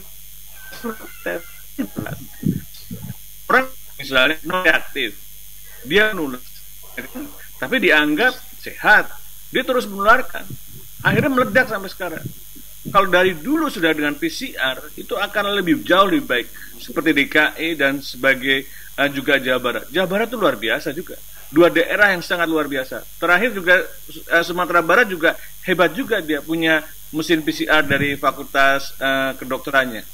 Dan itu menurut saya perlu dipuji daerah-daerah yang meningkatkan kapasitas pelayanan PCR tadi. Karena dalam jangka panjang, pandemi ini panjang, kita butuh surveillance yang aktif. Surveillance apa? Testing, lacak, isolasi. Karena tanpa itu nggak bisa tahu, kita kayak menghadapi medan perang, kita nggak tahu di mana ada situasinya. Betul sekali. Sebenarnya tidak dianjurkan oleh WHO sejak awal itu ada. Tapi banyak anjuran yang tidak sesuai dengan WHO karena ada sesuatu behind di dalam keputusan politik di negeri ini, itu diabaikan. Dan jadi publik mestinya sekarang waktunya DPR masuk untuk ikut gitu ya, ikut dalam semua pihak harus mengawasi, KPK mengawasi, semua mengawasi. Karena Ombudsman sudah mengawasi, Ombudsman sudah mengawasi. Ya, harus lebih tegas Bu Leli. Oke, baik. Sekarang ke Bu Leli juga mungkin saya minta semacam penebalan dari apa yang disampaikan sejak tadi yang bisa menjadi kunci dari penanganan masalah ini ke depan. Monggo. Ya, pembelajaran dari semua negara yang terdampak COVID ini sebetulnya kesuksesan bukan karena tingkat kelengkapan atau maju atau modernnya alat kesehatan atau fasilitas kesehatan, tetapi kemampuan negara atau pemerintah untuk pengendalian sosial kuncinya. Jadi kunci di situ saya kira yang kemudian ditunjukkan oleh kepala-kepala daerah kita, dan yang kedua catatannya adalah ke depan saya kira masyarakat sudah lebih waspada dengan isu-isu begini ya, isu-isu kesehatan atau apapun, dan itu seharusnya membuat pemerintah bisa segera membuat alert system untuk panduan kesehatan. Artinya kan kita tidak dadak-dadakan, tidak ketika terjadi baru kemudian melakukan, tetapi upaya untuk early warning begitu ya, kita harus sudah punya begitu. Nah kemudian artinya promosi di kesehatan ya, katakanlah di Kementerian Kesehatan, upaya promosi harus dilakukan pula di dalam konteks alert system ini. Kemudian yang ketiga, ya saya setuju Pak Pandu, saya rasio satu memperbesar rasio uji. Kemudian yang kedua tracing, ini tracing ini yang kemarin agak kelihatannya agak lebih bersifat formalitas saja. Ketika ditanya misalnya ya dari mana saja selama 14 hari, tapi kemudian mungkin karena keterbatasan resources kemudian tidak dilakukan hasil tracing itu tidak kemudian diteruskan ke dalam ya, artinya datanya disimpan, dipegang. Padahal yang dibutuhkan justru follow up dari data itu. Ya, tracingnya kemudian harus diperkuat. Skema inisiatif, saya kira tadi inisiatif dari daerah, contoh tadi Pak Pandu mengingatkan saya yang bagaimana kawan-kawan di Universitas Andalas di Sumatera Barat itu melakukan inisiatif untuk membuat alat sendiri. Jadi inisiatif daerah mesti didorong nih Bang. Ya ini sebagai anggota DPD, mantan anggota DPD, saya kira itu. Yang terakhir untuk daerah-daerah amankan rantai pasok. Kalau saya berkali-kali kalau cerita termasuk kepada beberapa menteri yang terkait konteks ini, amankan rantai pasok di daerah masing-masing. Sementara ini bisa dibilang agak egois atau apa, tapi paling tidak itu yang mesti dilakukan. Ya, jaga wilayah masing-masing ya. Oke, Pak Kodari. Yo. Ya silakan. Sekarang waktunya memberikan resep. Baik, terima kasih. Saya kira kita punya dua agenda ya. Pertama jangka pendek, yang kedua menengah dan panjang. Nah, untuk jangka pendek tentunya kita sebetulnya membutuhkan undang-undang THC agar bisa menyamakan persepsi sekaligus menyamakan praktek di lapangan. Kewajiban-kewajiban terkait dengan kehidupan atau penanganan COVID ini kelihatannya memang sudah urgen ya. Jangankan bicara berbagai macam institusi, bicara rumah sakit saja ternyata prosedurnya beda-beda. Ada yang masuk rumah sakit harus lolos rapid test, ada yang tidak begitu. Malah Pak Pandu lebih ekstrim lagi, semua rapid test hapuskan. Nah, menurut saya itu harus diperdebatkan secara matang dan kemudian ya. Kalau kita mau setuju dengan scientific approach, penegasan Pak Pandu harus kita dengar ya. Iya betul. Biarlah Pak Pandu berdebat dengan para ahli lainnya dan didengarkan oleh DPR, oleh pemerintah dan kemudian dirumuskan menjadi sebuah undang-undang. Jadi ya di luar undang-undang yang lain yang ada selama ini menurut saya yang urgen dan kayaknya tidak satu pun menyadari ya. Cuman acara ini yang menyadari, Pak Ican yang menyadari bahwa kita itu sebetulnya memerlukan undang-undang normal baru atau undang-undang THC begitu. Dan saya sekali lagi bersikeras. Awak suruh juga hari ini. Iya. Dan saya bersikeras bahwa harus ada kata COVID-nya di situ gitu loh. Karena kalau tidak, ya Pak Wagub, orang semua akan santai-santai begitu. Yang kedua, dalam waktu dekat ini tentu saya melihat persoalannya adalah manajemen pemerintahan ya, baik di tingkat pusat maupun di daerah. Dan saya agak bersikeras bahwa ini PR terbesar ada di pemerintah pusat ya. Dan ini dicerminkan oleh kemarahan Pak Jokowi kemarin. Pertama tentu soal kesehatan, kedua soal bansos, yang ketiga soal stimulus ekonomi, dan keempat soal memperbaiki iklim investasi. Soal kesehatan saya kira kata kuncinya ada dua. Pertama bagaimana mencegah penyebaran secara maksimal, yang kedua bagaimana daya tampung fasilitas kesehatan ya. Terus terang saya berapapun jumlah COVID begitu, kalau daya tampung rumah sakitnya memadai, saya agak tenang ini. Mohon maaf kalau perspektif ini salah. Yeah. Yang kedua soal bansos, bagaimana agar maksimal ya distribusi bansos kepada mereka-mereka yang membutuhkan. Kemudian stimulus ekonomi ini paling besar ya, yang juga concern kita, dan saya juga menurut saya ini tidak kalah penting dengan stimulus di bidang kesehatan. Nasibnya agak sama di bidang UMKM, saya dengar juga yang turun baru 1%, entah masalahnya di mana begitu, dan ini harus diselesaikan. Dan yang keempat memperbaiki iklim investasi, bagaimana agar investasi dari luar itu bisa masuk ke Indonesia, karena ekonomi Indonesia ini juga akan lebih baik kalau investasinya tumbuh dan berkembang. Nah, itu PR jangka pendek. PR jangka menengah dan panjangnya sudah disampaikan dan sudah disadari sebetulnya. Pertama kemandirian pangan, tadi disebut oleh Bu Leli juga, kemudian kemandirian kesehatan, dan kemudian yang ketiga kemandirian teknologi yang dibutuhkan untuk hidup dalam THC, dalam tatanan hidup yang baru nanti. Baik itu terkait dengan pendidikan, pekerjaan, dan seterusnya. Ini kan Menteri Pendidikan dengan mudahnya, ya ini pembelajaran jarak jauh akan menjadi permanen gitu. Ya dengan entengnya mengatakan itu tanpa kemudian ada pengantar atau review mengenai kondisi akses teknologi Indonesia begitu. Mungkin baru bangun tidur mungkin. Atau seperti kata seorang teman kita, beliau ini lahir di piring emas gitu ya. Sementara yang lain-lain ini lahir di piring plastik, bahkan lahir di piring daun. Sehingga sense of sense lapangannya itu sangat-sangat berbeda begitu. Saya kalau jadi beliau tentu akan melihat dulu realita di lapangan dan mengusulkan solusi, baru mengatakan bahwa ini kita permanenkan ya. Jadi kalau kata teman saya yang tadi ucapan menteri itu bisa jadi kebijakan. Ini menteri yang satu ini abu leke juga jadi. Nah, apa itu abu leke? Silakan teman-teman pendengar mencari tahu apa itu abu leke. Baik. Yang terakhir kita minta tausiah dari Pak Wagub. Pak Wagub, halo, Pak Wagub, ya sudah masuk. Ya. Oke, baik, silakan. 2 menit. Ya, terima kasih. Jadi sekali lagi bahwa begini ya, bahwa sampai hari ini kan vaksin ini belum ditemukan. Untuk diketahui, kalaupun sudah ditemukan oleh satu negara manapun itu, setelah ditemukan dia harus melakukan uji coba. Uji coba itu bukan 1-2 orang, 10.000 bahkan 100.000. Dan melakukan uji coba 100.000 itu memakan waktu, uji coba makan waktu yang panjang. Kemudian setelah ditemukan, negara tersebut harus membuat pabrik yang memerlukan waktu. Setelah membuat pabrik, melakukan produksi massal memerlukan waktu. Setelah memproduksi secara massal, melakukan penyuntikan vaksin, di mana di negara yang bersangkutan tentu dia memperhatikan negaranya sendiri, penduduk sendiri, dan memerlukan waktu. Kemudian setelah itu juga memproduksi lagi, memerlukan waktu, kemudian baru bisa diekspor ke negara-negara lain. Singkat cerita,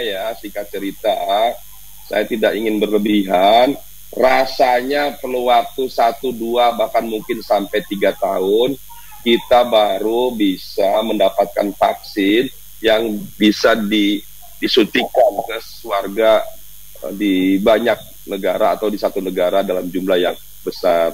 Karena menyuntikan saja dengan jumlah yang besar, bayangkan kalau ada 270 juta penduduk Indonesia, kalau sehari 1 juta saja, ya udah hampir 2/3. Setahun itu Pak Wagub. Ya makanya sudah hampir setahun begitu. Itu kalau 1 juta. Pertanyaan berikut juga, apakah mampu kita menyuntikan 1 juta 1 hari? Itu pun kalau vaksinnya ada. Jadi singkatnya, saya bicara waktu berapa hari sama Pak Yusuf Kala, ya kata Pak Yusuf bisa 2-3 tahun ini. Itu pun kalau ditemukan dalam berapa bulan ke depan vaksinnya di satu negara yang punya kemampuan luar biasa. Artinya apa yang ingin sampaikan, bahwa kita memang hari-hari ini, hari-hari sebelum hari ini dan ke depan, kita harus melaksanakan protokol COVID secara ketat. Menjadi satu passion kita sekarang menggunakan masker, mungkin face shield, cuci tangan, jaga jarak, tidak kerumunan. Ya udah itu aja kuncinya. Kalau Pak Pandu tuh bilangnya 3M tuh. Memakai masker, mencuci tangan, menjaga jarak begitu loh. Kemudian kami tambahkan lagi, kalau Pak Pandu tuh apa lagi? TLI katanya begitu. Kalau saya menyebutnya 3T. Testing, tracing, treatment begitu. Jadi itu sudah harus menjadi satu budaya kita yang baru dan harus kita laksanakan. Dan tempat yang terbaik, sekali lagi, tempat yang terbaik adalah tetap berada di rumah. Jangan keluar rumah kecuali sesuatu yang sangat penting. Ya sementara itu, Mas Ican, bagi kesempatan yang lain. Dan memang ya yang terbaik adalah mendengarkan saran-saran akademik ya, tentu saja. Apalagi ini kita tidak tahu apa yang terjadi. Nah, saya ingin bacakan untuk menutup ini, saya ingin bacakan per 3 Juli saja. Di dunia ini ada 10.710.000 yang terkena kasus menurut WHO, ada 517.877 yang meninggal terkonfirmasi, 216 negara. Jadi hampir seluruh bumi Allah ini terkena dampak. Jadi kita mari bersama-sama, kalau kita tidak bisa mengurusi seluruh bumi, kita urusi apa yang bisa kita lakukan di sekitar kita. Kepada teman-teman yang sudah melontarkan pertanyaan tertulis, mungkin sudah didengarkan, ada Mas Acot, ada Mas Syahrir, ada Mas Safwan. Mohon maaf kami sulit untuk memberikan waktu buat teman-teman ikut bertanya, karena ngatur waktu pembicara-pembicara yang hebat ini saja saya sudah kewalahan itu ya, apalagi kalau saya libatkan teman-teman untuk bertanya. Semoga apa yang disampaikan oleh para narasumber bisa mewakili apa yang ingin tanyakan. Terima kasih Pak Wakil Gubernur Daerah Khusus Ibu Kota Jakarta, terima kasih semuanya. Patria untuk waktunya di akhir pekan. Juru wabah Dr. Pandu Riono, terima kasih banyak. Juga juru survei Dr. Muhammad Kodari, dan juru periksa dan memata-matai para birokrat agar bekerja baik Ibu Leli Pelita Sari Subakti. Terima kasih Bu Leli dan juga teman-teman yang hadir di sini, para peneliti, para profesional, eksekutif, jurnalis, dan yang mendengarkan kami di seluruh Indonesia dan juga di mancanegara. Saya Chano Lembah, sampai jumpa lagi.